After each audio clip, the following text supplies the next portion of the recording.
प्रकटीकरण 7 अध्यायामध्ये होतो आपण 2 आणि 3 ही वचनं. मी आणखी एक देवदूत सूर्योदयाच्या दिशेने वर चढताना पाहिला. त्याच्याजवळ जिवंत देवाचा शिक्का होता. ज्या 4 देवदूतांकडे पृथ्वीला व समुद्राला उपद्रव करण्याचे काम सोपविले होते त्यांना तो उच्च स्वराने म्हणाला, आमच्या देवाचे जे दास आहे त्यांच्या कपाळावर आम्ही शिक्का मारीपर्यंत पृथ्वीला, समुद्राला व झाडांना उपद्रव करू नका. ज्याच्यावर शिक्का मारण्यात आला त्याची संख्या मी ऐकली. इस्रायल लोकांच्या सर्व वंशापैकी 1,44,000 शिक्का मारण्यात आला. ओके. आता आपण पाहतो हा शिक्का जो काय ह्याबद्दल आपण मनन करत होतो. हा वचन सांगते का हा कोणाचा शिक्का आहे? कोणाचा शिक्का आहे? देवाचा जिवंत देवाचा शिक्का आहे. प्रेझेंट राहावा इथं वचनाला. ओके, जिवंत देवाचा शिक्का आहे. याचा अर्थ काय होतो? जो देव आहे, परमेश्वर आहे, त्याचा शिक्का तुमच्या त्या लोकांच्या कपाळावरती एका उद्देशाने मारण्यात आलेला आहे. आणि आमच्या जर त्यांच्यावरती मारण्यात आलेलं आहे तर आमच्यावरती पण मारण्यात आलेलं आहे. Praise Lord. मग आम्हाला हे ज्ञान समजणं गरजेचं आहे. या शिक्क्याचं महत्व काय? हा शिक्का कशासाठी मारण्यात आला? त्याचा उद्देश काय? त्याच्याद्वारे काय आशीर्वाद मिळणार आहे? आणि त्याच्याद्वारे परमेश्वराची योजना कशा प्रकारे पूर्ण होणार आहे? कारण हा शिक्का महत्वाचा शिक्का आहे. Praise Lord. मग आपण एजकेल मध्ये बघितलं, एजकेल मागच्या वेळेस जे पाहिलं होतं, एजकेलचा परमेश्वराच्या मंदिराच्या आतल्या अंगणात नेले. तो पहा, परमेश्वराच्या मंदिराच्या द्वारी देवडीच्या व वेदीच्या दरम्यान सुमारे 25 इसम परमेश्वराच्या मंदिराकडे पाठ करून व पूर्वेकडे तोंड उभे करून उभे होते. ते पूर्व दिशेत सूर्याची उपासना करीत होते. तो मला म्हणाला, मानव पुत्रा, तुला हे दिसते ना, यहूदाचे घराणे येथेही अमंगळ कृत्ये करीत आहे. हे थोडे झाले काय? देश जुलमाच्या कृत्यांनी भरून ते मला पुन्हा पुन्हा संतापवितात. पहा, ते आपल्या नाकास डहाळी लावित आहे. यामुळे मी संतापून करावयाचे ते करी. हा, मला संतापवितात आणि नाकाला काय करते? डहाळी लावते.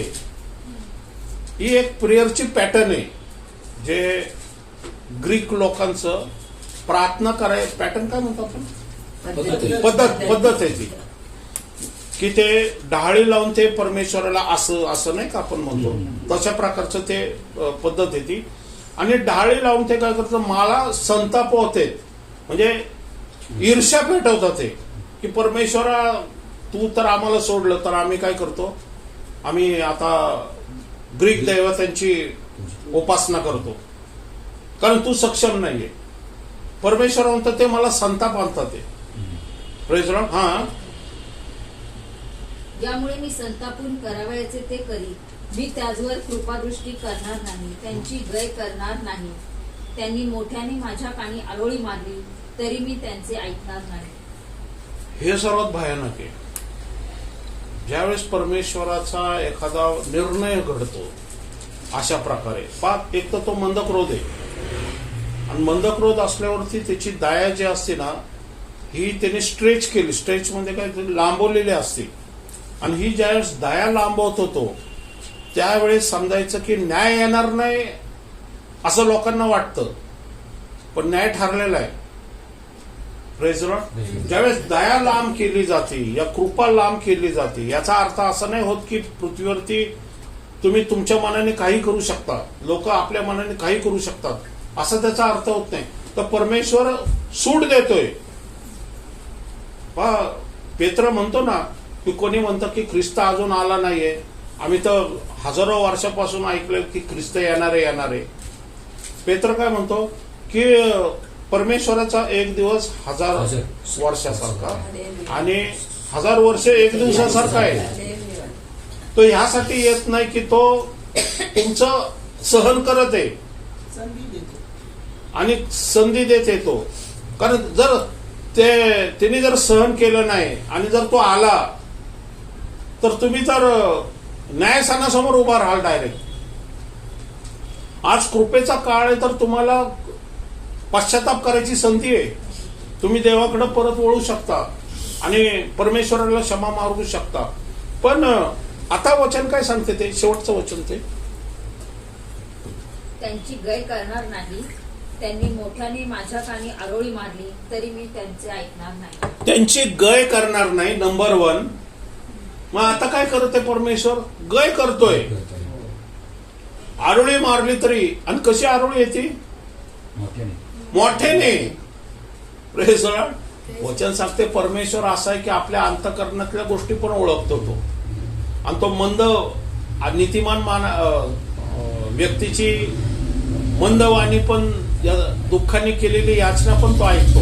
पण तुम्ही मोठ्याने पण आरोळी मारा तरी परमेश्वर म्हणतो मी ऐकणार नाही, तुमची गय करणार नाही, मोठ्याने वाणी ऐकणार नाही. म्हणजे मी कान बंद करेल तुमच्या प्रार्थनेला. हे भयानक आहे. ज्यावेळेस परमेश्वर प्रार्थनेला जर कान बंद केले एखाद्या व्यक्तीबद्दल, तर त्याचं जगणं पृथ्वीवरती मुश्किल, म्हणजे पृथ्वीवरती जगणं व्यर्थ आहे. मग येशू ख्रिस्त म्हटलं ना यहूदा इस्करियोतला, हा व्यक्ती जर जन्माला आला नसता तर बरं झालं असतं. कारण नरकाच्या अग्नीमध्ये सार्वकालिक अग्नी येतो. हा 60-70 वर्षाचा अग्नी नाहीये, सार्वकालिक म्हणजे अनंत काळासाठी अग्नीमध्ये येते. पण थोडा विचार करा तुम्ही, एखाद्या व्यक्तीला जर एखादा आजार जर 1-2 महिने या 3 महिने झाला, त्याला असाही होतो तो, बरोबर. आणि पण त्याला काहीतरी पर्याय असतो, या मार्ग असतो.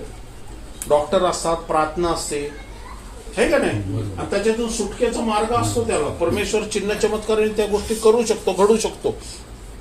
पण ज्यावेळेस नरक अशी जागा आहे, त्या नरकामध्ये एक तर त्याची वाणी ऐकली जाणार नाही, आणि त्याला तिथून बाहेरही पडता येणार नाही. कारण तिथं गेलेला व्यक्ती परत बाहेर येत नाही. श्रीमंत व्यक्ती म्हटला की मी एवढा भासतोय, त्याला किती पाणी पाहिजे? एक थेंब. म्हणजे आम्ही विचार करू शकतो की नरकामध्ये एक थेंब पाणी नाहीये, तिथं एक थेंब पाणी नाहीये. एक थेंब पाणी मागतोय तो, आणि हे सार्वकालिक जीवनासाठी त्याला ती तहान लागणार आहे घशामध्ये. निरंतर तो सार्वकालिक जीवनामध्ये त्याला ती चटका वाजत बसणार आहे, आणि ती एक थेंबाचं त्याचा जे घसा आहे ना, तो थोडासा थंड होण्यासाठी तो मागते, पण ते त्याला मिळणार नाहीये. फक्त या पृथ्वीवरती असताना त्याच्यासाठी प्रार्थना करू शकता, या त्याच्या जीवासाठी तुम्ही मध्यस्थी करू शकता. एकदा व्यक्ती तो एक्झिट झाला आणि त्या जगात निघून गेला, तुमच्या 100 प्रार्थना असो तरी तो त्या काम करू शकणार नाही. कारण न्याय ठरलेला आहे. ती तुम्हाला एखाद्या व्यक्तीसाठी काय करायचं असेल तर ते या पृथ्वी तलावरती आता त्याचा जो जीव आहे ना, त्याच्यासाठी आपण मध्यस्थी करू शकतो. आणि ज्याने येशूचा स्वीकार केला नाही त्याच्याबद्दल तर काही बोलायलाच नको. कारण तुमच्या प्रार्थनेने त्याचा सोल येशू मध्यस्थी करून स्वर्गात नाही घेऊन जाणार. त्याला संधी होती, त्याला वेळ होती, लोक सांगत होती, त्यांनी चिन्ह चमत्कार सुद्धा पाहिले असतील, येशूबद्दल ऐकलं असेल. पण पैसा, समृद्धी, सत्ता, सामर्थ्य हे माणसाच्या डोक्याला असं काय म्हणतात त्याला भ्रमिष्ट करतं की तो फक्त काय बघत असतो? फक्त पैसा बघत असतो, देवाला नसतो बघत. पण एक वेळ येते की त्याला ह्या पृथ्वीवरतून जावं लागतं. मोठे मोठे तो ना अलेक्झांडर, तो पण आहे. परमेश्वराचं वचन किती सुंदर आहे. अख्खं जग मिळवलं आणि आत्म्याचा नाश झाला तर त्याचा काय उपयोग? बाबेलच्या राजाबद्दल म्हटलेलं आहे यशाया 14 मध्ये की नरक सुद्धा वेलकम करत असतं त्यांना. हे म्हणजे अद्भुत आहे. म्हणजे एखादा व्यक्ती जो असतो ना, या मोठा राजा जो असतो ना, ज्यावेळेस नबुखदनेझर खाली गेला नरकामध्ये, तर वचन सांगते की नबुखदनेझर खाली गेल्यानंतर ते जे अंधारातल्या दुरात्म्याची शक्ती ना, सारंगी विणा वाजून त्याचं स्वागत करतात. ते आला रे आला, आला रे आला, हा राजा आला. आणि त्याच्यासाठी काय होतं यशा अधोलोकात तुझ्या स्वागतार्थ गडबड उडाली आहे. एक मिनिट 4थं वचन वाचा पहिल्यांदा, म्हणजे तुम्हाला कळलं. हा, त्या दिवशी असे होईल की बाबेलच्या राजा संबंधाने हे कवन तू म्हणशील, पिडणारा कसा नाहीसा झाला, पिळून काढणारी नगरी कशी नष्ट झाली. हा, कोणाविषयी म्हणशील? बाबेलच्या राजाविषयी. हा बाबेलचा राजा एक वेळ असा होता की अफगाणिस्तान पासून रोम पर्यंत त्याचं साम्राज्य होतं. तू म्हणशील कवन म्हणजे माहितीये ना, गाणी. आपण स्वागतार्थ गाणी म्हणतो ना.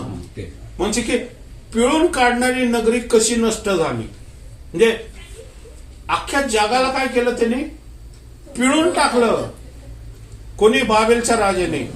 त्याने जे तुमचे इराण पासून सुरू केलं तर पार इराक, इराण, तुर्कस्तान, अफगाणिस्तान पासून रोम पर्यंत, ग्रीक पर्यंत संपूर्ण त्याचं साम्राज्य होतं. म्हणजे तो पिळून काढत होता. आणि त्याचं वैशिष्ट्य म्हणजे तो त्यांचे सगळे घरच्या घर जाळून नष्ट करायचा, असं त्याचं दहशत होती बाबेल राजाची. त्याचा पॅटर्न होता. हा, 9वं वचन. खाली अधोलोकात तुझ्या स्वागतार्थ गडबड उडाली आहे. हा, अधोलोकात खाली तुझ्या स्वागतासाठी काय झालेली? गडबड उडाली. की अरे सगळे जे अधोलोकातली शक्ती आहे ना, दुरात्म्याची शक्ती, सगळे ढोल बिल घेऊन वाजवायला लागले. गिटार, ढोल नाही का, पियानो वगैरे टँग टँग टँग वाजायला लागले. वा वा, आला रे आला आला. हा, स्वागतासारखी गडबड. हा, तो तुझसाठी पृथ्वीवरील मरून गेलेल्या सर्व प्रमुखास जागृत करीत आहे. राष्ट्रांच्या सर्व प्रमुखास, पृथ्वीवरून जे मरून गेलेले असे त्याच्यासारखे जे बलाढ्य राजे आहेत ना, जे मरून गेलेत ना, त्यांना जागरूक करत आहे. कोणतरी येतोय बाबा, मोठा शहनशाह येतोय, राजाओं का राजा, शहनशाह का, ते सुद्धा जागे झालेत. अरे कोण येतोय हा? बरोबर. स्वागत, अधोलोक स्वागत करतं कसं बघा. हा, तो तुझसाठी पृथ्वीवरील मरून गेलेल्या सर्व प्रमुखास जागृत करीत आहे. राष्ट्रांच्या सर्व राजास त्यांच्या त्यांच्या सिंहासनावरून उठवीत आहे. हा, खाली त्यांना त्यांचं सिंहासन आहे, त्याच्यावरून उठवीत आहे. अधोलोकामध्ये पण सिंहासन आहे, पण कसलं सिंहासन आहे बघा आता. हा, तूही आम्हाप्रमाणे निर्बळ झाला आहेस काय? तू आमच्यासारखा बनला आहेस. हा, ते उठून काय म्हणतात? तू आमच्यासारखा निर्बळ झालाय का? आता तुला बळ नाहीये. तुला पृथ्वीवरती असताना बळ होतं, सामर्थ्य होतं. आता तू निर्बळ झाला. आता तुझ्यामध्ये बळ नाही. का माहिती का? कारण तू आता अधोलोकात आलाय. आता तू गुलाम झालेला आहे. आणि तुझ्यावरती तुझा वर्चस्व करणारा राजा म्हणजे कोण आहे? सैतान. जो आता तुझ्यावरती काय करणार आहे? राज्य करणार आहे. आणि कसं करणार आहे? हा, तुझा डामडौल, तुझ्या सारंग्याचा नाद अधोलोकात उतरत आहे. हा, तुझा डामडोल जे पृथ्वीवरती तू करत होता ना. आणि जे राजे महाराजांचे ज्यावेळेस आपण बंगले बघतो ना, हे बघतो, ते महाल बघतो ना, तर ते सोन्याने मडवलेले. जसं ते कसे सोन्याचं सिंहासन आहे, मोठे मोठे महल आहेत, ते दाखवतो. म्हणजे पृथ्वीवर असताना ते खूप डामडौल ऐश्वर्यामध्ये राहिले होते, समृद्धीमध्ये राहिले होते. 100 नोकर चाकर त्यांच्या आजूबाजूला फक्त त्यांच्या शब्दाचा मान करत होते. वचन सांगते तुझा डामडौल जो आहे ना, अधोलोकात उतरलाय. म्हणजे त्या डामडौलचा आता तू कसा झालाय? निर्बल झालाय. सगळं वरतीच राहिलेले. Praise the Lord. हा, यशाया 14:11 वचन. तुझ्या कृमीचे अंथरूण झाले आहे. हा, काय झालेले? तुझ्या खाली नाही, तुझ्या खाली कृमीचे अंथरूण झाले आहे. आणि वरून तुला कीटकांचे पांघरून झाले आहे. हे खाली आहे, हे सत्य. कृमीचं काय? कृमी म्हणजे किडे. हे अंथरून आहे आणि वरून पांघरून काय आहे? कीटक. हा डामडवले त्याचा बाबेल राजाचा ज्यावेळेस अधोलोकात गेल्यावरती. हे वस्तुस्थिती, हे सत्य परिस्थिती. आज जे डामडावल्याने मिरवतात त्या जगामध्ये हे असंच आहे. पण तुमचं विचार कल्पनेच्या पुढची पायरी लगेच अधोलोक आहे. संधी पण नाही, भयानक आहे. परमेश्वराचे धन्यवाद मागो की त्यांनी एकुलता एक पुत्र पाठवला आपल्यासाठी, की अधोलोकाचा दरवाजा आमच्यासाठी बंद केलाय, स्वर्गाचा दरवाजा आमच्यासाठी बंद केलाय. Praise the Lord. कारण कधी कधी आहे ना, थोडं हा रस्ता पण आम्हाला बघणं गरजेचं आहे की देवाने आमच्यासाठी काय केलं. ओके, आपण जाऊया. हे जे आपण पाहिलं होतं आता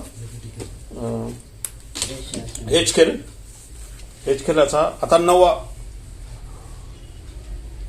त्याने म्हटले, नगर रक्षक हो, तुम्ही सगळे आपली विध्वंसक हत्यारे हाती घेऊन इकडे या. हा, आता हे बघा काय ते,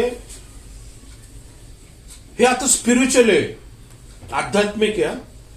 हा दृष्टांत आहे जो एचकेल बघतोय. नीट समजून घ्या. इथं एचकेल काय बघत आहे इथं, की आताच वरती पाहिलं आपण की ते मंदिरामध्ये परमेश्वराविरुद्ध मूर्तीपूजा करत आहे, सूर्याची उपासना करत आहे, तमुजाची उपासना करत आहे आणि परमेश्वराला क्रोध आणत आहे. म्हणून परमेश्वर काय म्हणतो, मी काय करणार नाही, तुमचं तुमची गय करणार नाही आणि तुमचं मोठ्याने केलेले आरोळे ऐकणार नाही, प्रार्थना मी ऐकणार नाही, माझा क्रोध येणार आहे आता तुमच्यावरती. ओके, आता परमेश्वर कशा प्रकारे क्रोध आणतो आपण शिक्क्याबद्दलच शिकत आहोत. तो हिथं पॅटर्न आहे बघा तो. मग आपल्याला कारण प्रगटीकरणामध्ये एवढं ओपन करून नाही सांगितलेले, एचकेल मध्ये ओपन करून सांगितलेले. शिक्क्याचं महत्व काय तेच आपण पाहत आहोत. हा 9:1-3. तेव्हा पहा, उत्तरेकडील वरच्या वेशीने 6 पुरुष नाही परत 1-3. मग त्याने मला ऐकू येईसे मोठ्याने म्हटले. हा, आता तो एचकेलला ऐकू येईल कारण दृष्टांत एचकेलने बघितलं, एचकेलला दाखवते ना परमेश्वर.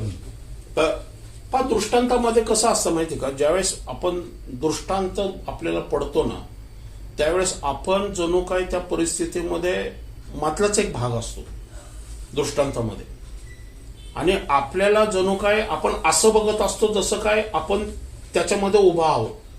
म्हणजे ज्या घडामोडी चालत असतात ना, त्यामध्ये आपण प्रत्यक्ष तिथे इन्व्हॉल्ड असतो. कारण आपण इन्व्हॉल्ड नसलं तर दिसणार, म्हणजे स्वप्न नसतं, आपली उपस्थिती तिथं असते.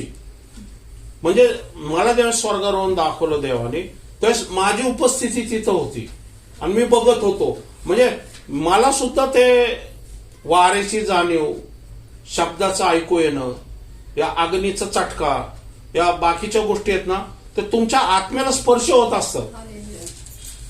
तुम्हाला अक्षरशः जाणीव होते. मी ज्यावेळी एक आर्मीचा ड्रेस घालून देव मला दाखवतो होता की आर्मीचा ड्रेस घालून तो उभा आहे. त्यावेळेस ज्यावेळेस उठलो मी 6 वाजता, त्यावेळेस 1 तास ऍक्च्युअली मी नाईट ड्रेस मध्ये होतो, पण शरीर एवढं ओझं वाटत होतं की जसं काय मी ड्रेसच घातलेला आहे. 1 तास त्या ड्रेसची जाणीव तुम्हाला होत होती. आणि ज्या प्रगटीकरणाबद्दल, नरकाबद्दल जे काही लिहित होतो, त्यावेळेस 3 दिवस ते दृश्य विसरू शकत नव्हतो. म्हणजे ते दृष्टांत म्हणजे जवळ काय तुम्ही आत्मा तुमचा परमेश्वर नेत असतो, जसं एचकेलचा नेलेला आहे, आणि त्याला त्या गोष्टी दाखवत असतो. त्यामुळे हे समजून घेणं गरजेचं आपल्याला की ज्या गोष्टी एचकेल बघतोय ना, तर त्याचा आत्मा ऍक्च्युली त्याचं शरीर आहे बाबेलमध्ये. 8व्या वचनाच्या पहिल्या 1-2 अध्यायामध्ये दिले की बाबेलमधून देवदूताने त्याला उचलून पृथ्वी आणि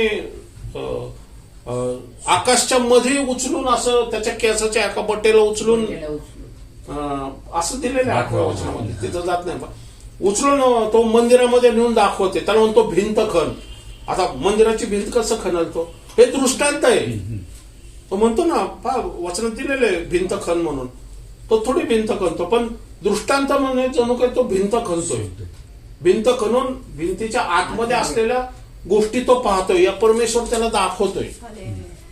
कळतंय तुम्हाला? म्हणजे ते प्रत्यक्ष तुम्ही त्या गोष्टी करत असतात, पण त्या होत नसतात स्पिरिच्युअल याच्यामध्ये, पण परमेश्वर तसे दाखवत असतो तुम्हाला. आता इथं म्हणतोय की हा परत वाचा. ऐकू येईसे मोठ्याने म्हटले, नगर रक्षक तुम्ही सगळे आपली विध्वंसक हत्यारे हाती घेऊन इकडे या. हा, नगर रक्षक हो म्हणजे कोण? हा म्हणजे कोण? देवदूत. दृष्टांत आहे हा, दृष्टांत आहे. रिअल नाही ते. देवदूत बरोबर. दृष्टांत. नगर रक्षक हो हे देवदूत आहेत. एचकेल हा स्पिरिट मध्ये, आत्मेमध्ये, बरोबर आहे. आणि नगर रक्षक म्हणते, म्हणजे नगर रक्षक म्हणजे घर रक्षक पण आहे का नाही? आत्मरक्षक पण आहे. म्हणजे आमच्या भोवती कोणीतरी रक्षण करणार आहे, आमच्या घराभोवती कोणी रक्षण करणार आहे, आम्हाला प्रोटेक्शन करणार आहे, आम्हाला सहाय्य करणार आहे, आम्हाला मदत करणार आहे, देवाने नेमलेलं आहे. कारण एचकेलला दिसते नगरचं रक्षण करते, तर पुण्याचं पण रक्षण करणार आहे, पुण्यामध्ये या घराचं रक्षण करणार आहे, व्यक्तीचं रक्षण करणार आहे. कारण एचकेल सुद्धा त्याच्यामधलाच भाग आहे, पण एचकेल भोवती पण त्याचं कुंपण आहे. म्हणजे स्पिरिच्युअली गोष्टी मी तेच सांगते ना तुम्हाला. जो स्तर आपण पकडतो ना, या स्तरामध्ये जायचा प्रयत्न आपण का करायला पाहिजे माहितीये का? पण परमेश्वर आम्हाला त्या गोष्टी दाखवू इच्छितो ज्या आपल्या भौतिक डोळ्यांनी दिसत नाही. आपण देवदूतांना पाहत नाही, पण देवदूत मात्र आपल्या बरोबर आहे याची जाणीव आम्हाला होणं गरजेचं आहे. कारण वचनात लिहिलेलं आहे नगर रक्षक हो. म्हणजे इस्रायल राष्ट्र एकटं नाहीये. इस्रायल राष्ट्राचं संरक्षण करण्यासाठी परमेश्वराने त्याचे देवदूत नेमलेले आहेत, ते सुद्धा हत्यारबंद आहेत. बघा तिथं काय दिलेलं आहे, हत्यारबंद आहेत. बाबेलचा राजा कसा घुसलतो, तो घुसणार नाही. हा, पण तुम्ही मंदिरामध्ये जर सूर्याची उपासना करायला, तमुदाची उपासना करत बसला आणि वडील मंडळी धूप जाळत बसले, परिमल करत बसले ते फांद्या घेऊन, तर परमेश्वर म्हणतो तुम्ही तर मला क्रोध आणताय. म्हणजे मी तुमच्यासाठी एवढं करतोय, तुमच्यावरती कृपा करतोय, माझे सेवक देवदूत तुमचं रात्रंदिवस तिचं संरक्षण करतात. वचन सांगते परमेश्वराला झोप लागत नाही, तो डुलके घेत नाही. का माहितीये का? की त्याला झोप येत नाही म्हणून नाही. तो काळ वॉच असतो त्याची एक डुलकी सुद्धा जग उलथापाल संपूर्ण जगाचा सैतान नाश करून टाकल. आणि आत्म्यामध्ये झोप नसते, हे पण तुम्हाला सांगतो. देवदूत 24 तास काय करता माहिती का? त्याच्या आत्म्याला झोप नाहीये, नरकामध्ये झोप नाहीये, स्वर्गामध्ये झोप नाहीये. नरक 24 तास जळत असताना आत्मे 24 तास जळत असतात. स्वर्ग 24 तास आशीर्वादित असतं परमेश्वराच्या उराशी, आणि 24 तास परमेश्वराचं सानिध्य त्यांच्यामध्ये असतं. म्हणून आमच्यासाठी नरक बंद केले तरी स्वर्ग उघडा आहे.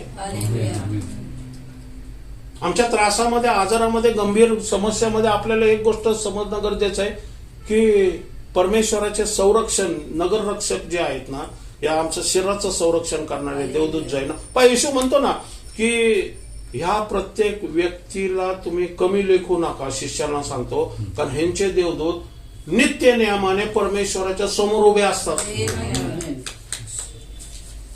पण तो म्हणतो की येशू म्हणतात ज्यावेळेस तो बर्ची काढतो पेत्र आणि कान त्याचा छाटतो त्याचा, त्यावेळेस ते काय म्हणतात की परमेश्वरा येशू पेत्राला काय म्हणतो, तू कशाला हात्यावर उचलतो, इथं 12 देवदूत आहेत तुला माहित नाही का? म्हणजे कोण? त्या प्रत्येक त्या 12 शिष्यांभोवती देवदूत आहेत ते. हे माझे देवदूत माझं संरक्षण करणार नाही असं तुला वाटतं का? बरोबर. म्हणजे येशू बघत असतो प्रत्येक शिष्यामागं एक एक देवदूत, पण शिष्यांना कळत नसतं की त्यांना वाटतं आपल्या तलवारीने आपण काय करू, येशूला सोडू शकतो या वाचू शकतो. बरोबर. हा, नगर रक्षक हो. तुम्ही सगळे आपली विध्वंसक हत्यारे हाती घेऊन इकडे या. हा, इकडे या. ऑर्डर आहे देवाकडून. काय आहे? विध्वंसक हत्यारे घेऊन. विध्वंसक याचा अर्थ काय? नाश करणार. कत्तल करणारी, मारणारी. हा, इकडे या. परमेश्वर बोलतोय. हा, तेव्हा पहा, उत्तरेकडील वरच्या वेशीने 6 पुरुष आपल्या हाती विध्वंसक हत्यारे घेऊन आले. 6 देवदूत विध्वंसक हत्यारे घेऊन आलेले आहेत. हे वॉरेफ एंजल आहे. वेगवेगळे विध्वंस. आता काय हत्यारे काय फक्त हेच केलं दिसला असतं. विध्वंसक म्हणजे आपाप एक एक देवदूत जो आहे हा 10-12 फारा फूट उंच आहे आणि तो आत्मिक आग्नीने भरलेला असा देवदूत आहे. त्याच्या हातात एक तर तो तेवढाच सफिशियंट आहे. त्याच्या हातात हत्यार असलं तर बापरे, मग केवढी पॉवर असणार तो त्याच्यामध्ये. बरोबर आहे. एक देवदूत आपण हिचकेच्या काळात बघतो 1,20,000 लोकांना साफ करतो तो. एक देवदूत म्हणजे केवढं सामर्थ्य पॉवर आहे त्याच्यामध्ये. Praise the Lord. आणि देवदूताने असे देवदूत आमच्या नागराभोवती नेमलेले आहेत आमच्या भोवती. Praise the Lord. ही त्याची दया कृपा आहे. हा, आपल्या हाती त्यामध्ये शुभ्र तागाचे वस्त्र ल्यालेला एक मनुष्य होता. त्याच्या कमरेनजीक कारकुनाची दौत होती. ती आत जाऊन पितळी वेदीजवळ उभे राहिले. हा, त्यांच्यामध्ये एक मात्र वेगळा आहे. हा मला वाटतं बहुतेक करून हा येशू जो आहे देवाचा शब्द हाच असू शकतो असं मला वाटतंय. कारण वचन सांगते की त्याच्याजवळ काय आहे? तागाचे वस्त्र आहे. शुभ्र तागाचं वस्त्र आहे त्याच्याकडं. आणि त्याच्याकडं काय आहे? हा, दौते शाही आहे. हा, ते आत जाऊन पितळी वेदीजवळ उभे राहिले. हा, पितळी वेदी म्हणजे ही धूप वेदी. बरोबर आहे. अर्पणाची वेदी जी आहे.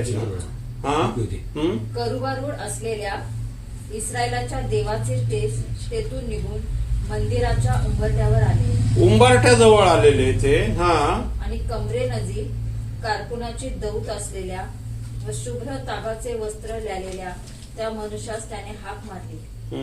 परमेश्वर त्या नगरामधून यरुशलेमेमधून जाऊन जी माणसे आपल्यात होत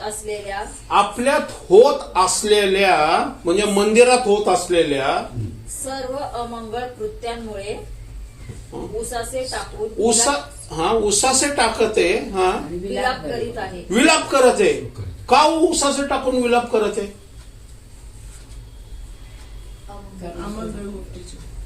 त्यांना ते सहन होत नाही.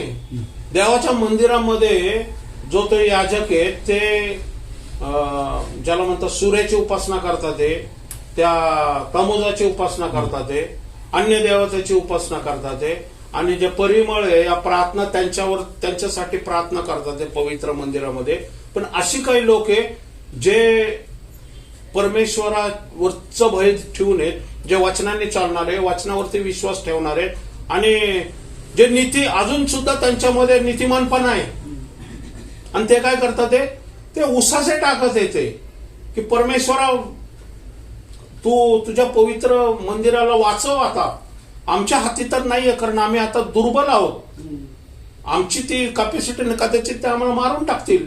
का इर्माईच्या काळामध्ये भयंकर परिस्थिती होती कारण सिदकिया राजा आहे तिथं. ज्यावेळेस बाबेलने 605 BC मध्ये हल्ला केला त्यावेळेस तिने काय केलं, जो यहोयाकीम होता त्याला कैद करून 10,000 पुरुष जे आहे बाबेलला घेऊन गेला तो. आणि नंतर आपण पाहतो की मग सिदकिया राजा आला.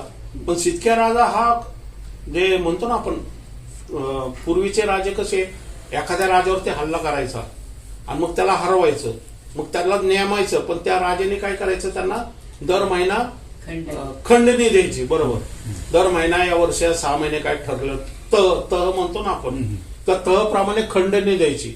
जोपर्यंत खंडणी देतोय जसं काही आपण म्हणतो ना ते हप्ता तसं असायचं. जे बाबेल राजाला सगळे जे जगाचे राजे आहेत ना त्यांचा ते खंडणी जायची. जसं सिदकिया पण ते देत होता. मग सिदकियाने काय केलं, बंद केलं. आणि फारो राजन सिदकियाने काय केलं, संघटना केली की बाबेलला द्यायचं ना, येऊ दे त्याला, आलं तर आला, आपण दोघे मिळून लढूया. आणि इर्माया तेच सांगत होता की तुम्हाला बाबेलच्या आधीन जावं लागेल, मिसरचं मदत घेऊ नका कारण तो परत येणार आहे तलवार घेऊन आणि तुमचा संहार करणार आहे. हे इर्माया सांगत होता. मग इर्माया त्या राजाविरुद्ध बोलतो. इर्माया देवाच्या जे मंदिरातले जे लोक हे असं काम करतात त्यांच्या विरुद्ध बोलतो. म्हणून इर्मायाला त्या कधी तुरुंगात टाकलं, कधी त्या विहिरीमध्ये टाकलं, कधी त्याचा छळ केला. अनेक प्रकारे ते इस्रायल राष्ट्राचे म्हणजे राजे वगैरे आहेत ना, शास्त्री पुरुष आहेत ना, हे त्याला त्रास देत होते. तो संदेष्टा परमेश्वराने इस्रायल राष्ट्रावरती नेमला होता की तू ऐक त्यांचं, पण ते ऐकण्याच्या मनस्थितीत नव्हते. मग आता परमेश्वराचा क्रोध येणार आहे. त्यांच्या कपाळावर चिन्ह कर, मला ऐकू येईसे तो त्या बाकीच्याच म्हणाला. कोणाच्या कपाळावर चिन्ह कर? जे उसाचे टाकतात ते, जे परमेश्वराचं भय धरतात ते, जे अजून नीतीने चालायचा प्रयत्न करतात ते, त्यांना मंदिरातल्या या गोष्टी आवडत नाही. पण ते काय करू शकत नाही. पण परमेश्वराचं लक्ष मात्र त्यांच्याकडे. हे आत्मिक जगातून परमेश्वर कसं तुमच्या माझ्याकडे बघत असतो ना, याचं उदाहरण आहे. ज्यावेळेस तुम्ही नीतीने चालता, ज्यावेळेस सत्याने चालता, ज्यावेळेस खरेपणाने चालता, दुःखात चालता, त्रासात चालता, आजारात चालता, तरी विश्वास ठेवता, नीतिमानपणा वागता, चर्चला जाता, देवाच्या सेवकाच्या अधीन असता, प्रार्थना करता, वचन वाचता, घरामध्ये प्रार्थना करता आणि प्रत्येक सहन करता, धीर धरता, विश्वास धरता, परमेश्वराचं लक्ष तुमच्याकडे असतं. Praise Lord, praise Lord. हे पहा, हे अशा परिस्थितीत परमेश्वराने ते इस्रायल राष्ट्राची जी नीतिमान यात परमेश्वराचं भय धरलंय ना, त्यांना सोडलेलं नाहीये. वचन सांगते की परमेश्वराने त्यांच्या कपाळावरती काय केला? शिक्का मारला. आणि ते एका देवदूत म्हणजे येशू ख्रिस्त, तो कदाचित येशू ख्रिस्तच असू शकतो, मला पूर्ण कल्पना नाही ती, तो त्याला खास नेमलेले की चिन्ह कर बाबा त्यांच्यावरती. कुठल्या अशा वेगळ्या देवदूताला म्हणजे जबाबदारी असणाऱ्या व्यक्तीला त्यांनी, कारण नीतिमानपणा ओळखायला पाहिजे ना, हा नीतिमान आहे का कोण, आत्मेची पारख पाहिजे ना त्या व्यक्तीला. देवदूत विघ्न ते तलवार घेणारे ते वेगळे, त्यांना तर सटळ कत्तल करायला ठेवलेले. पण त्यांना काय बघायचं की चिन्ह बघायचं, ते महत्वाचं आहे. ते सगळ्यांची ज्यांच्यावरती चिन्ह नाही तो सपाक पुढं वाचा. मला ऐकू येईसे तो त्या बाकीच्याच म्हणाला, त्यांच्या मागून नगरात जा व संहार करा, कृपादृष्टी करू नका, गय करू नका. वृद्ध, तरुण व कुमारी मुले व स्त्रिया यांची निखालस कत्तल करा. एक मिनिट. इस्रायल राष्ट्राचं देवाने निवडलेलं राष्ट्र आहे, पवित्र राष्ट्र आहे. देव अब्राहमाच्या संतानाबद्दल बोलतोय, परराष्ट्रीयांबद्दल नाही बोलत आहे. परत वाचा देवाचे. मला ऐकू येईसे तो त्या बाकीच्याच म्हणाला. ऐकू येईल, एचकेलला ऐकू येईल, कारण ऍक्च्युली एचकेल हा दृष्टांत लिहितोय आणि ते आपल्याला कळतं इथं, म्हणून आपल्याला स्पिरिच्युअल जाणीव होते. म्हणून मी तेच सांगते ना, दृष्टांतामध्ये प्रत्येक गोष्ट तुम्हाला ऐकू येते, जाणीव होती, स्पर्श होतो. म्हणजे जे शरीराच्या जे आपण आता वार वगैरे जे दिसतंय ना आपल्याला, त्या प्रत्येक गोष्टची जशी जाणीव होती तसं एचकेलला जाणीव होते. एचकेलला तो दाखवते या गोष्टी, या घडत नाही पण पुढं घडणार आहे. ओके. त्यांच्या मागून नगरात जाऊन संहार कर, कृपादृष्टी करू नका, कृपादृष्टी अजिबात करू नका. कोणाची वरती कृपादृष्टी करू नका. गय करू नका. कृपादृष्टी करायची नाही आणि गय पण नाही करायची, म्हणजे किव नाही करायची. वृद्ध, अरे हा तो वयस्कर आहे, जाऊ द्या, असं तसं कशाला मारायचं याला. तरुण व कुमारी मुले, तरुण व कुमारी मुलं व स्त्रिया यांची निखालस कत्तल करा. कशी कत्तल करा? निखालस म्हणजे गय करायचे नाही, सरसकट. हा परमेश्वराचा क्रोध आहे, हे आपल्याला दिसतोय. म्हणजे परमेश्वर दया करणारा जरी तरी तो न्याय करणारा सुद्धा आहे. आणि न्याय करण्याच्या बद्दल चर्चमध्ये सांगितलं जात नाही, पण न्याय करणं आपल्याला जाणीव होणं का गरजेचं माहितीये का? कारण ह्याच्यामधून आपण काहीतरी शिकू शकतो, आपण परमेश्वराचं भय बाळगू शकतो. पण परमेश्वराचं भय म्हणजे भीती नाहीये, परमेश्वराचं भय म्हणजे आदरयुक्त त्याचा मान सन्मान. ज्यावेळेस आम्ही मान सन्मान करतो, कशाला मान सन्मान करतो की तिने जे आमच्यावरती कृपा केलेली, तो आमचं जे संरक्षण करतोय, तो झोपत नाही, रात्रीचा टाकत नाही, युगाच्या समाप्तीपर्यंत जर तो आमच्याबरोबर चालतो, तर आम्हाला पण त्याच्या प्रत्यर्थ त्याच्या काय म्हणतो त्याच्यासाठी ती प्रीती दाखवणं गरजेचं आहे. प्रीती एका बाजूनीच नसती, प्रीतीचं दोन बाजूनी फ्लो होणं गरजेचं आहे. ज्यावेळेस प्रीती दोन्ही बाजूनी फ्लो होती, त्यावेळेस परमेश्वराचा अभिषेक, या परमेश्वराचं वचन, या परमेश्वराची योजना आमच्यातर्फे पूर्ण होती. Praise Lord. कारण ती जे शिक्के मारलेली लोक आहेत, ह्यांचं फ्युचर मात्र परमेश्वर सुरक्षित करणार आहे. Praise Lord. बरोबर. आणि जे नाहीये, या जे परमेश्वराचे वचन माहीत असून सुद्धा, यिर्मया सांगत असून सुद्धा, वचनाप्रमाणे गळ घालत असून सुद्धा ते त्याला नाकारते, ते उलट त्याला तुरुंगात टाकत आणि त्याचा छळ करत आहे. Praise Lord. मग परमेश्वर म्हणतो मला हस्तक्षेप करणं आता गरजेचं आहे. निकालच कत्तल करा. हा पण ज्यावर चिन्ह असेल त्या स्पर्श करू नका. Praise Lord. हेच आपण प्रगटीकरणाच्या 7व्या अध्यायामध्ये पाहते. ज्यावरती चिन्ह आहे त्यांना हात लावू नका. हे त्या देवदूतांना आहे, त्याचेच देवदूत आहे. पण ते देवदूत कसे आहेत? ते सपासप करणार आहेत. पण ज्यावेळेस चिन्ह बघतील ते काय करतील? हात लावणार नाही. Praise Lord. हा बरोबर. ज्या दारवाह्यावरती, कपाळपट्टीवरती रक्त बघशील, मृत्यू तुझ्यात शिरणार. मृत्यूला ऑर्डरच आहे, त्याच्यात शिरायचं नाही. Praise Lord. पण काय पाहिजे? शिक्का. कॉकऱ्याचं रक्त. तसं तुमचं शरीर कॉकऱ्याचं रक्त आहे. कॉकऱ्याच्या रक्ताच्या शरीराला स्पर्श करायचा, त्याच्या शरीराला ठीक आहे, परमेश्वर सूट देतो. कधी कधी का आपण सर्व जास्त डान्स करत असतो स्वभावामध्ये, विचार कल्पनामध्ये, वागण्यामध्ये.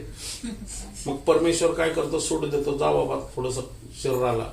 मग देवा हाय हाय हाय हाय, देवा देवा देवा, पश्चाताप पश्चाताप, ठीक आहे.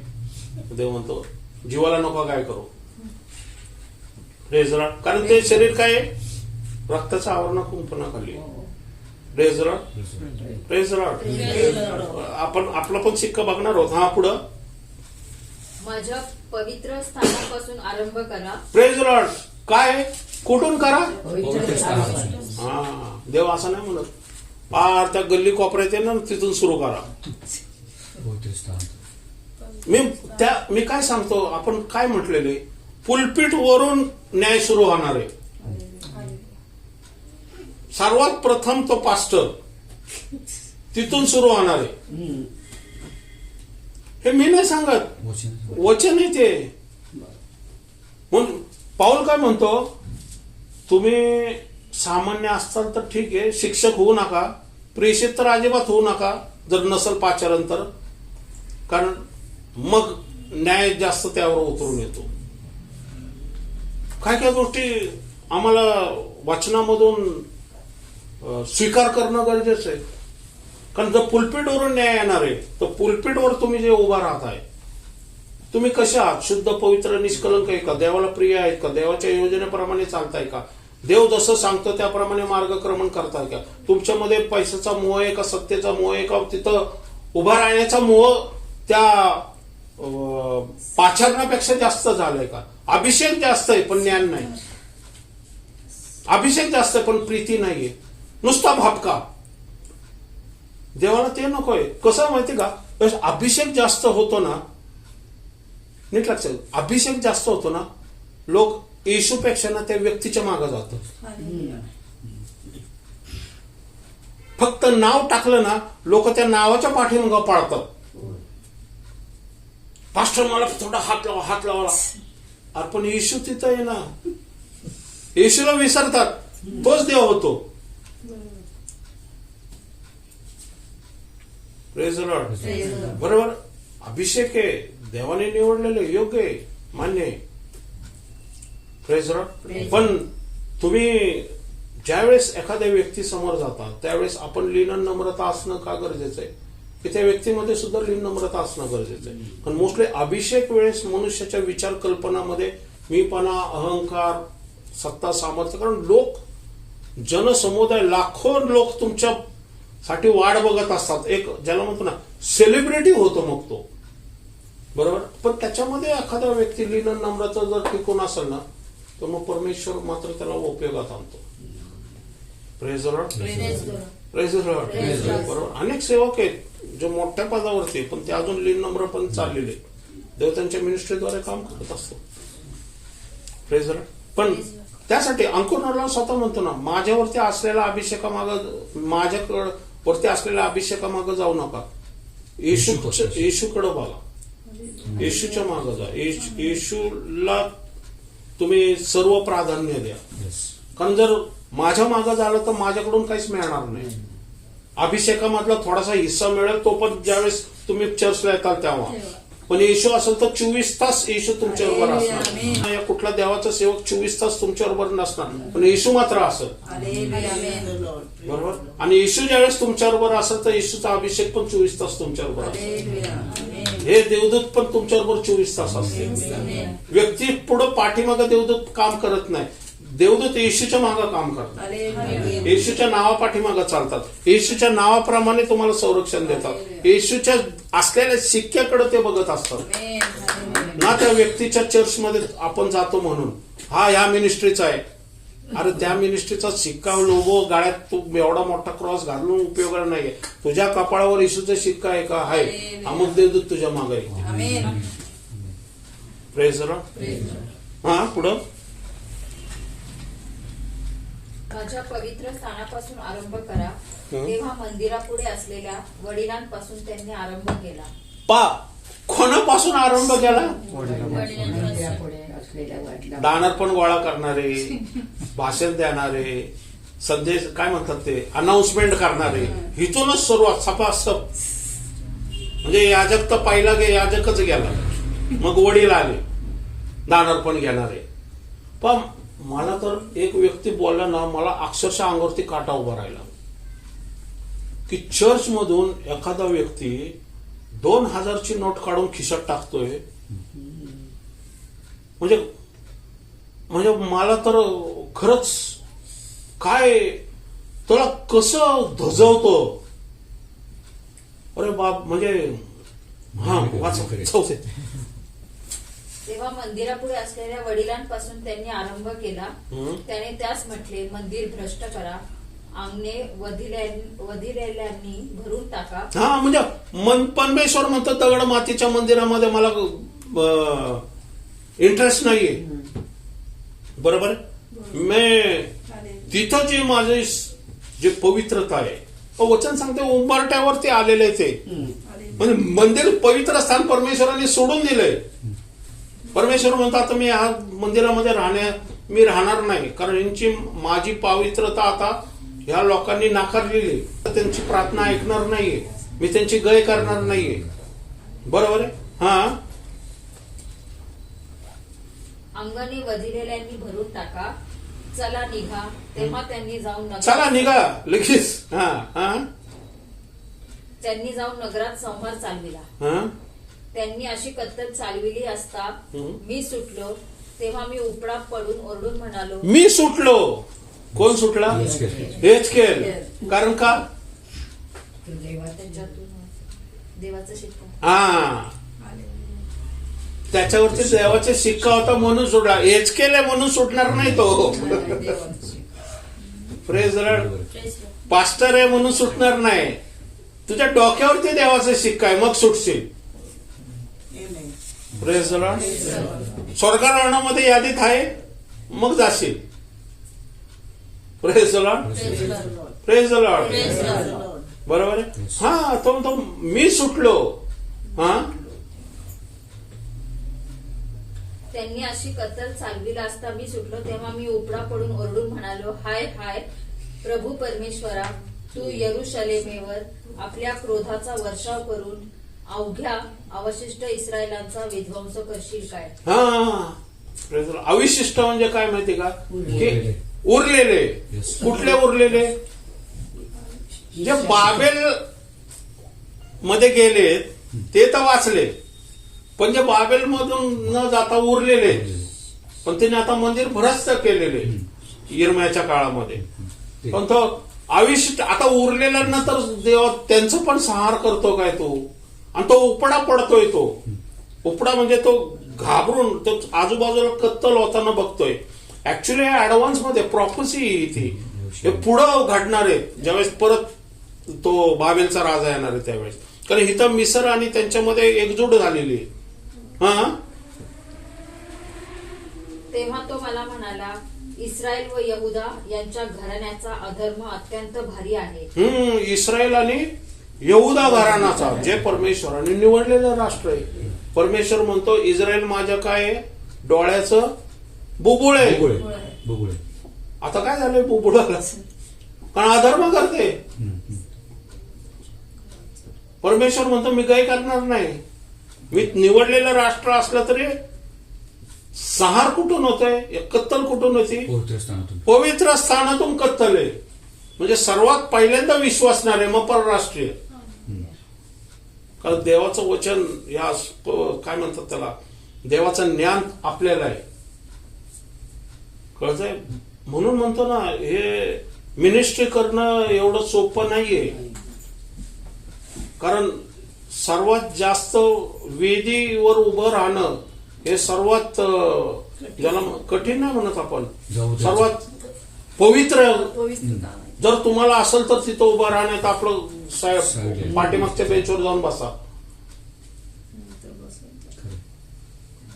कारण तिथं उभं राहण्याचं जे कॉन्सिक्वेन्स आहे, ज्याला म्हणतो ना आपण कॉन्सिक्वेन्सला काय म्हणतो, जो परिणाम आहे ते भयानक आहे. कारण सुरुवात तिथूनच होणार आहे.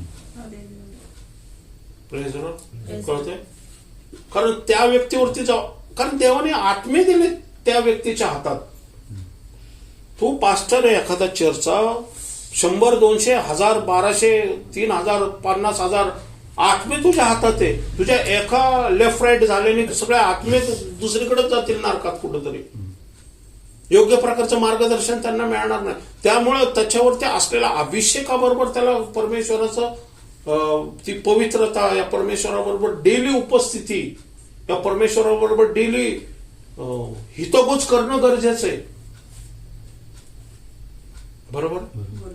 Praise Lord. म्हणून तिथं सेवा करणं एवढं सोपं नाहीये. अनेक लोक व्हॉलेंटरी, ही व्हॉलेंटरीची सेवा नाहीये, ही पाचारण्याची सेवा आहे. Praise Lord. ह्याच्यातून कळते. हा,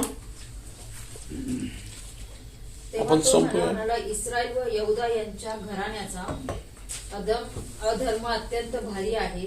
देश रक्तपाताने भरला आहे. कारण ते म्हणतात, परमेश्वराने देशाचा त्याग केला आहे. परमेश्वर पाहत नाही. मी तर कृपादृष्टी करणार नाही, गय करणार नाही. त्यांच्या आचाराचे प्रतिफळ त्यांच्या शिरीला देईल. तेव्हा पहा, कमरेनजीक कारकुनाची दौत असलेल्या व शुभ्र तागाचे वस्त्र ल्यालेल्या त्या मनुष्याने परत येऊन कळविले की तुझ्या आज्ञेप्रमाणे मी केले आहे. मी केले आहे, मी शिक्का मारलेला आहे. बरोबर. हे ऍक्च्युली स्पिरिच्युअली आध्यात्मिक जगामध्ये ऑलरेडी शिक्का मारलेला आहे, ज्याला एचकेला दाखवलेलं आहे. पण कत्तल पुढे घडणार आहे. आपण संपूया. हे एक 2 इतिहास याचा 36वा अध्याय 17 ते 21 वचन. हे कधी पूर्ण झालं ना ते बघा तिथं दिलेले. एचकेला आधी देवाने दाखवलं होतं. शिक्के आधी मारण्यात आलेले, स्पिरिच्युअली रीते शिक्के मारलेले ना, की ज्यावेळेस हल्ला झाला त्यावेळेस शिक्के नाही मारलेले. एचकेला दाखवलं त्यावेळेस ऍडव्हान्स मध्ये शिक्के मारलेले. 2 इतिहासाचा 36वा अध्याय 17-21. राजे म्हणजे कोण? बाबेल. खाद्य हे खाद्यांचे राज, म्हणजे ते त्यांचं वंशज आहे, खाद्य वंशज. ओके, बाबेलचा राजा. हा, म्हणजे त्याने त्याच्या तरुण पुरुषास त्यांच्याच पवित्र भुवनात, हा, तरुण पुरुषास वधिले. हा, परत वाचा. त्याने त्यांच्या तरुण पुरुषास त्यांच्याच पवित्र भुवनात तलवारीने वधिले. त्याने तरुणावर किंवा कुमारीवर, वृद्धांवर किंवा वयातीतील त्या लोकांबरोबर दया केली नाही. परमेश्वराने सर्वात त्याच्या हाती दिले. मग देवाच्या मंदिरातील लहान मोठी सर्व पात्रे व निधी आणि राजा व त्याचे सरदार यांचे निधी ही सर्व ते बाबेलास घेऊन गेला. कळतंय तुम्हाला? हे एचकेलला आधी दाखवलेलं आहे. पण इरमाया आणि बाकीचे लोक होते त्यांना सोडलं त्यांनी. पुढं नंतर आहे ते इरमायाला सोडलं. उलट इरमायाला म्हटलं अख्खं यरूशलेम नगरीमध्ये कुठला बांगला पाहिजे ते घे तू. आणि त्याला पैसे पण दिले, त्याला समृद्धी दिली, त्याला जागा देऊन भरपूर. कारण इरमाय हा बाबेल राजाबद्दलच बोलत होता की तो येऊन ह्या यरूशलेमचं संहार करणार आहे. मग बाबेल राजाला वाटला की हा आपल्या बाजूने चांगला एजंट आहे. पण ते देवाने निवडलेले पाहिजे जे दाखवलंय पुढं बघा इरमायाबद्दल दिलेलं आहे पुढं. हा त्याच झालं ते 21 वचन. परमेश्वराने इर्मयाच्या मुखाने प्रगट केलेले वचन पुरे होऊन देशात शांततेचा काळ प्राप्त व्हावा म्हणून हे सर्व घडले. देश ओस पडला. देश ओस पडला. तोवर म्हणजे 70 वर्षे पुरी होत तोपर्यंत त्यात शांतता नांदत होती. पुढे शांतता नांदली. पण कोण येथे ज्याच्यावरती शिक्का मारण्यात आला आणि बाकीचे बदले गेले. एक्झिट. आणि मंदिर जाळलं, जाळून टाकलं, नाश केलं. आणि मंदिरातले पात्र बाबेला बाबेलला घेऊन गेले. बाबेलला घेऊन गेले. मग काय झालं? परमेश्वराला मंदिराचं महत्व आहे का आज सेवा करणाऱ्या लोकांचं महत्व आहे? सेवा करणार. म्हणून परमेश्वराला, म्हणून येशू म्हणतो ना परमेश्वराला कॅरेक्टर पाहिजे, चरित्र पाहिजे व्यक्तीचं सुधारलेलं, ना की मंदिर पाहिजे. म्हणून जे 60 मंडळ आहेत प्रगटीकरणाचे जे आपण सांगतोय त्यांना, त्याच्यामध्ये काय म्हणतो पश्चाताप कर. त्याच्यामध्ये उन्हे काय आहेत ते दाखवतोय.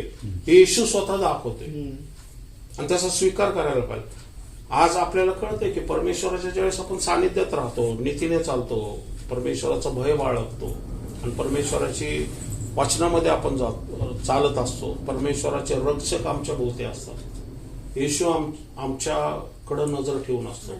कारण एचकेलला ऑलरेडी आधीच दाखवलेले, हे नंतर घडलेले, हे ऍक्च्युली घडलेले नंतर. पण आधी एचकेलला दाखवलं होतं की काय घडणार आहे बरोबर. आणि मग त्याच्यामध्ये आपण पाहतो की बाबेलच्या राजाने येऊन ते जो सरदार होता त्याने ते येऊन पूर्ण केलेले. पण वचन सांगते की त्यानंतर शांती नांदण्यात आली. का? शिक्के मारलेली लोकांना यरूशलेम मध्ये परवानगी दिली, तुम्हाला काय करायचं करा. कारण काय उरलंच नाही, सगळं संपूर्ण जाळून टाकलं त्यांनी. आणि काही घरं होते ज्याच्यामध्ये राहत होते त्यांना म्हटले तुम्ही इथं शेती करा आणि तुम्ही द्राक्षमळे वगैरे करा आणि राहावं. ह्याच्यातून आज आपल्याला काहीतरी शिकायला मिळतंय बरोबर. म्हणजे आज जर कृपेचा काळ आहे, देव आपल्याला कृपा देतोय, तर कृपा देतोय म्हणून आज जे अविश्वासणारे जे वागत आहे त्यांच्याकडे पाहून आपल्याला वचन सांगते. आपण म्हणतो ना काय हे श्रीमंत आहे, ते गाडी आहे, बांगला आहे, सगळं आहे. आणि वचन सांग आत्ताच आपण पाहिलं, हे बाबेलच्या राजे डामडौलाने तू येतोय खाली, सारंगीचं देव तुझा नाच करतात आणि तुला काय आहे कृमीचं आणि कीटकाचं पांघरून. आज देवाने आपल्यासाठी जे आहे नरक बंद केलेले, स्वर्ग उघडलेला बरोबर. स्वर्गारोहणामध्ये आपल्याला स्वर्गात जायचं, परमेश्वराच्या उराशी, येशूच्या उराशी जायचंय. आणि तो काळ लवकरात लवकर जसजसे येते तसं होते. कारण जगाची परिस्थिती बघा कशी चाललेली आहे.